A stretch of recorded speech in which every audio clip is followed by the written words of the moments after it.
your hands together for Lady Coquine. Some children watch Disney movies and they want to be the princess or the hero. But I always wanted to be the villain. I always felt really passionate about their causes. You know, Cruella, Maleficent, the evil queen. They always had strong motivations, and that was more interesting to me than some princess or hero. And let's face it, they always had the best makeup, the best wardrobe, and they didn't have to be conventionally thin, pretty, or likable to get what the fuck they wanted.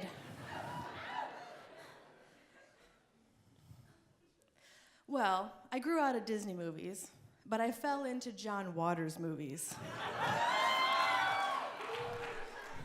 John Waters is a very notorious, offbeat storyteller and director, and he's baptized like the king of filth, the pope of trash. And in his first movies, he always wrote for his best friend, which was also a drag queen, by one name, Divine. You know it. Divine was the supervillain glam hero that I always dreamed of. Once she was asked if she was transgender, and she is famously quoted as saying, "I don't want to be a woman, I want to be a monster." Years later, I found out that the inspiration for Ursula was actually Divine's image. And I felt like, I am getting closer to the source. Like, I'm honing my skills. And I'm becoming something that I've always wanted to be, a supervillain. So I started expressing myself with different theatrical outlets, theater and drag and circus and storytelling and fetish and kink. And I couldn't quite find my place in all those communities. You know, theater had too many rules and there was a script. And circus was, well, for a plus-size person, the only person you could be was the clown. True story. Although, fast forward, not the true story. But anyway, with burlesque, you had to be so beautiful and have that patience for rhinestoning that I just never had. And my fetishist performance, I got feedback saying that my fetish performances were too artsy and they needed a little bit more S&M, so. And then my drag performances, well, I'm a bio-drag queen, which means I have been born a woman and I still do drag. There's still a little, I would say, bias that bio-drag queens aren't as good as regular drag queens.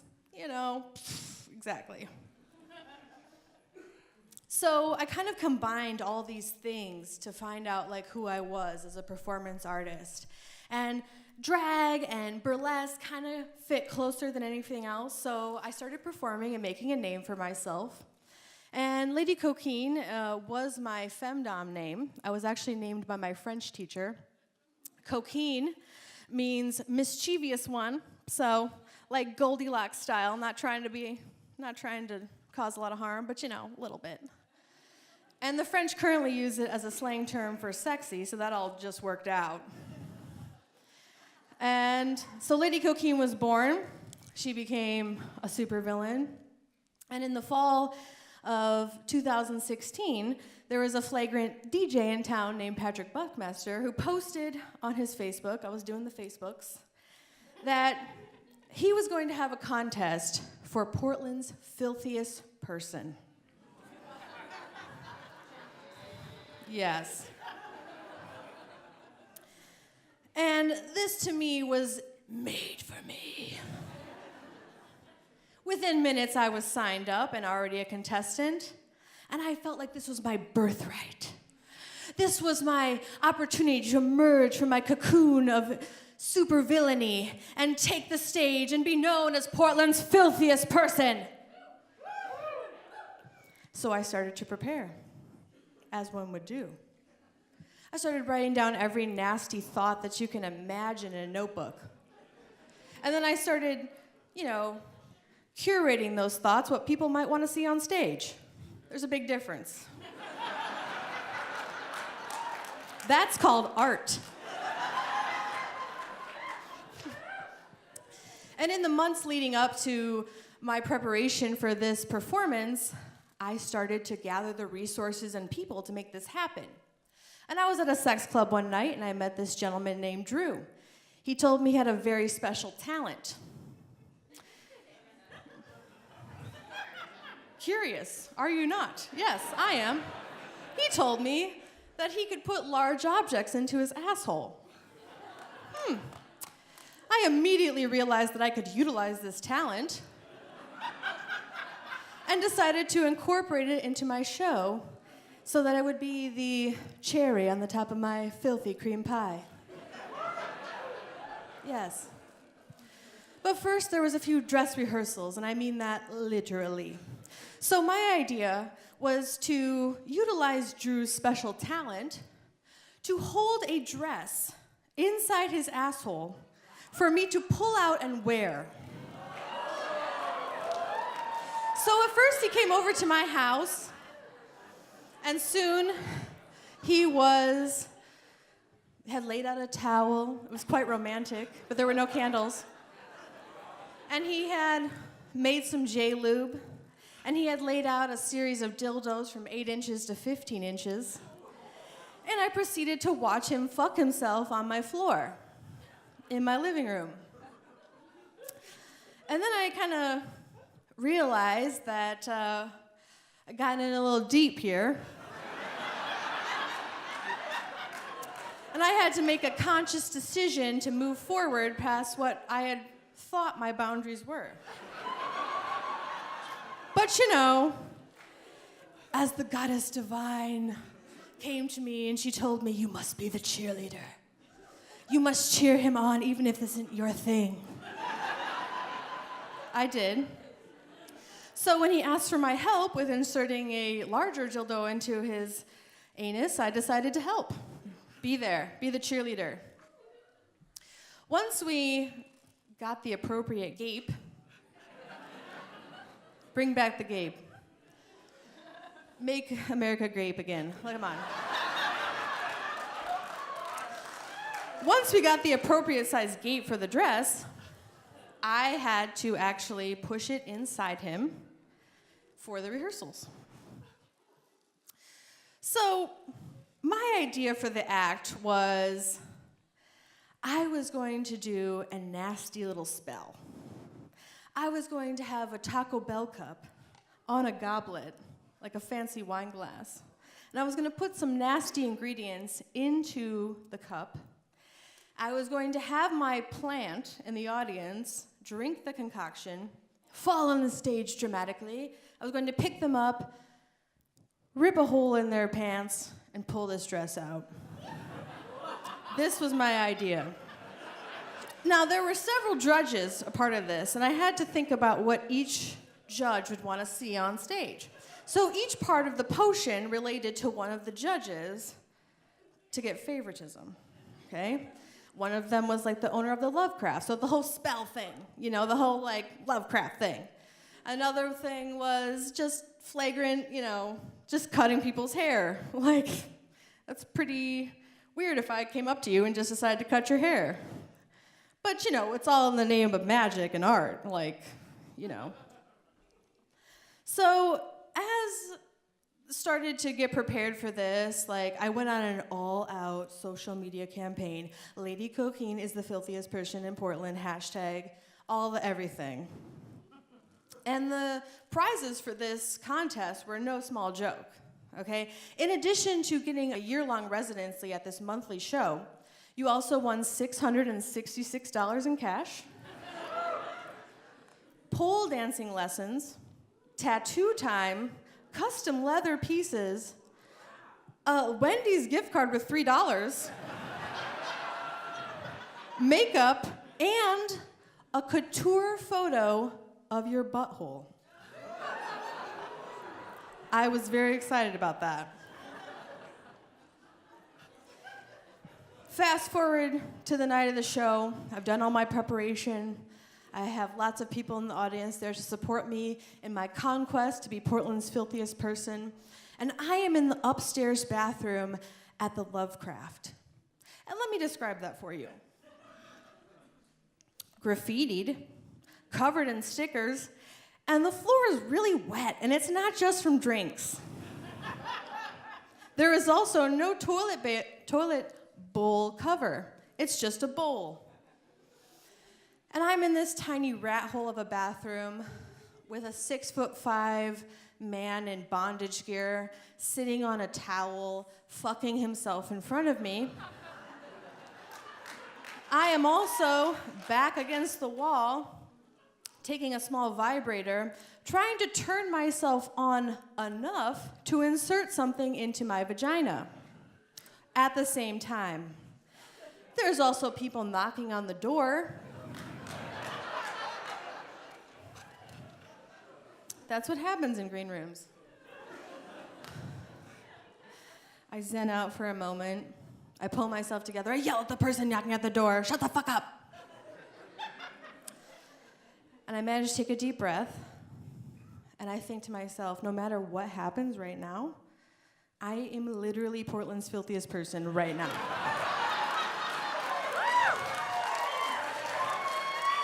This floor is covered in piss.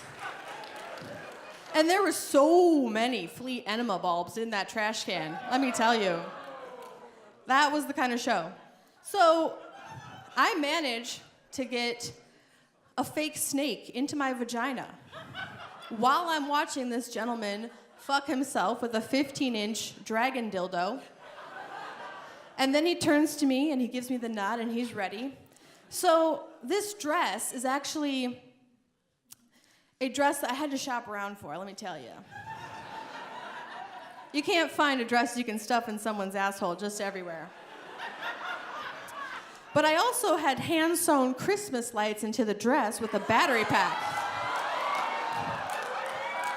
I told you, Supervillain, extra as fuck. So the dress rolled up is still about this long. It is tightly wound into saran wrap with a battery pack and covered with a Trojan extra large condom, which those things are amazing. So when he gives me the nod, I push the dress in. I leave a little thing hanging out just to make sure. And we have about 10 minutes with the dress inside, just to put this in perspective. Now, I do have the coveted opening spot of Portland's Filthiest Person competition, which, when you're going first or last, it means you're gonna win. I'm just saying. So we have about 10 minutes to have the dress inside him before he needs to get it out, which is a lot longer than most people.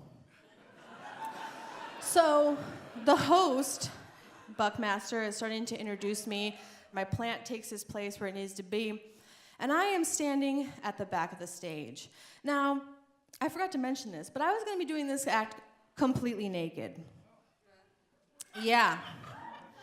Most times in burlesque, the person takes off their clothes and skits off stage, or the lights go out. It's so cute. But I was going to do the opposite of that, and I was going to come out pretty much naked and put on a dress. So this is the first time that I would say that I have been completely on stage naked for several minutes. And I am standing in the back of the house, and I get introduced, and the crowd goes quiet.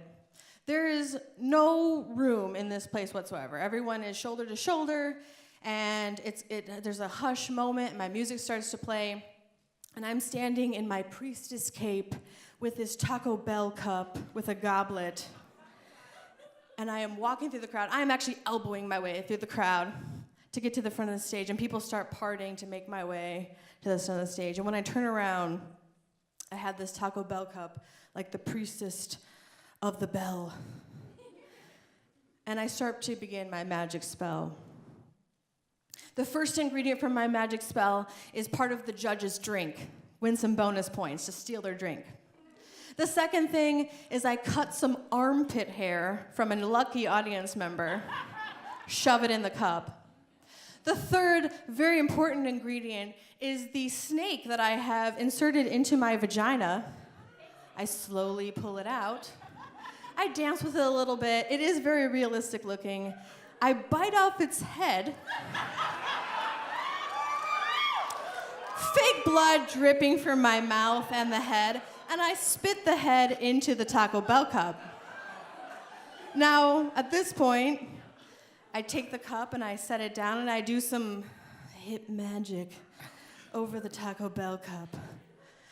And I pull my plant from the audience. You know, the whole aspect of this is that I wanted the audience to think that I was so villainous that any of y'all could have been my human 3D dress printer. All right? Any of you could be my 3D dress printer. So, you know, it didn't matter. So it was a pretty well-hidden plant. People were very surprised. I pull my plant up onto the audience, I grab him by his hair, and I shove this concoction down his throat. And he falls to the floor dramatically, and I pick him up by his hair and bend him over the coffin that is at the back of the stage at the Lovecraft, and I take a pair of scissors and I cut a hole in his tight leggings. And at that point, the audience sees his asshole and they go wild. Insane. People are throwing money, you know, it's like a drag show. The stage has money on the floor and a wetness I can't identify. And let me just say, it's very obvious to the audience at this point that this is no magic trick. There is nothing that he's secret pouch hidden in. No. It's just a butthole up on stage, and I'm there with it. And I reach in, and I pull out the little tab of the dress, and I start to pull it out slowly, and the crowd goes crazy. People are going insane. And then it keeps coming out. Like, it is a big dress. Like, I am not a small person. And even though it's a short dress, it is still a lot of fabric. And it keeps coming and coming. And the crowd just keeps throwing money. And I finally get the dress out. And he collapses to the floor. And I put my arms up. And I put the dress on. And I flip the switch. And the lights go on. And I'm just there, standing, finally clothed, and everyone is applauding. Crazy, yes, thank you. I'm sorry, have you seen that on stage before? No, you have not. You should have been throwing money too. Thank you. So I'm standing there in all my glory and all my supervillainy, and I exit the stage. And when I get back to the green room, there's this, you know, drag queens don't really shut up, you know. There is a hush over everyone in the audience because they just fucking know that this bar has just been elevated. And I got a lot of respect that night, I'm not gonna lie.